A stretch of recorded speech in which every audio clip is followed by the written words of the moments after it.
بسم اللہ الرحمن الرحیم۔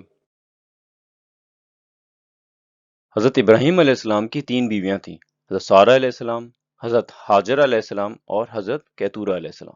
حضرت ہاجرہ علیہ السلام سے حضرت اسماعیل علیہ السلام ہوئے، جن کی نسل سے بعد میں نبی صلی اللہ علیہ وسلم تشریف لائے۔ حضرت کیتورہ سے 6 بیٹے پیدا ہوئے، زمران، جوکشان، مدان، مدین، اشباق اور شوا۔ کہا جاتا ہے کہ ان کی نسل آگے تک نہیں چل پائی کیونکہ اللہ نے عذاب بھیج کر ان کو تباہ کر دیا تھا۔ جیسے ان کے بیٹے مدین سے مدین کے لوگ پیدا ہوئے جو کہ ناپ تول میں کمی کرتے تھے، اور حضرت شعیب علیہ السلام کو ان پر بھیجا گیا تھا۔ حضرت سارہ علیہ السلام سے حضرت اسحاق علیہ السلام پیدا ہوئے، جن کے بیٹے حضرت یعقوب علیہ السلام تھے۔ حضرت یعقوب علیہ السلام کے 12 بیٹے تھے۔ لیا سے ریوبن، سمیون، لیوی، جوڈا، اساکر، زبیولن، زلپا سے گیڈ اور اشر، بلہا سے دین اور نفتلی، اور ریچل سے یوسف علیہ السلام اور بینجمن۔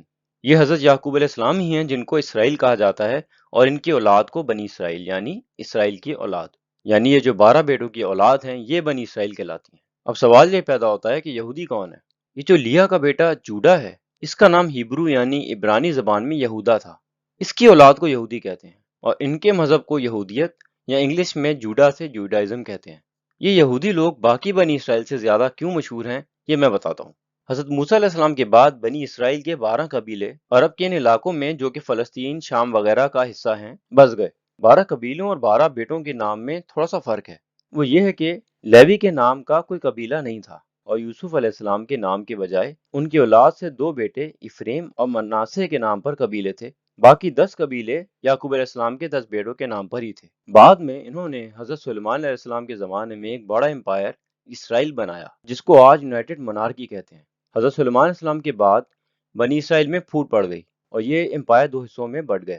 اوپر کا علاقہ اسرائیل کہلایا، جسے سامریا بھی کہا جاتا ہے، اور نیچے کا علاقہ یہودا۔ یہودا اس لیے کیونکہ یہاں پر عام طور پر یہودا قبیلہ بسا ہوا تھا۔ بنجمن بھی ساتھ تھے لیکن ان کا علاقہ چھوٹا تھا۔ باقی 10 قبیلے اسرائیل میں رہتے تھے۔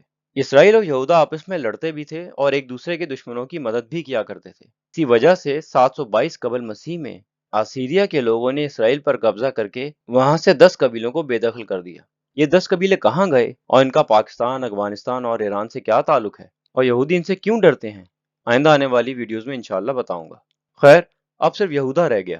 یہ وہ دور ہے جہاں جا کر بنی اسرائیل کے بجائے یہودی لفظ زیادہ استعمال ہونے لگا، کیونکہ ان کے امپائر کا نام بھی یہودا تھا، اور بنجمن قبیلہ بھی یہودی کہلانے لگا کیونکہ یہ بھی یہودا میں رہتے تھے۔ یہودا کے لوگ ویسے بھی اسرائیل کو پسند نہیں کرتے تھے کہ اسرائیل میں بت پرستی آ گئی تھی، اور ان کا ماننا تھا کہ بت پرستی اور فحاشی کی وجہ سے ہی خدا نے ان کو آسیریا کی شکل میں عذاب میں مبتلا کیا ہے۔ ہم یہودا کی اولاد ہیں جو کہ سیدھے رستے پر ہیں۔ یہ وہ دور ہے جبکہ یہ اپنے آپ کو خدا کا چہیتا سمجھنے لگے، لیکن وقت کے ساتھ ساتھ ان میں بھی برائیاں اور بت پرستی پھیل گئی، تو 586 قبل عیسوی میں بابل کے بادشاہ بخت نصر نے اس پر قبضہ کر لیا، یروشلم کو بھی تباہ کر دیا، اور ہیکل سلیمانی کو مسمار کر کے ان یہودیوں کو وہاں سے باہر کر دیا اور اپنا غلام بنا کر بابل لے گئے۔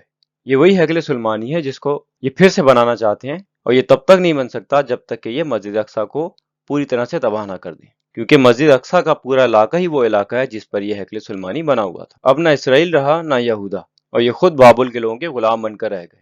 اس کے بعد کیا ہوا یہ میں آپ کو انشاءاللہ اگلے پارٹ میں بتاؤں گا۔ اگر آپ کا کوئی سوال ہے ضرور کمنٹس میں پوچھیں۔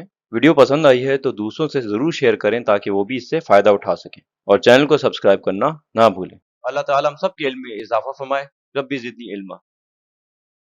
جزاک اللہ خیر۔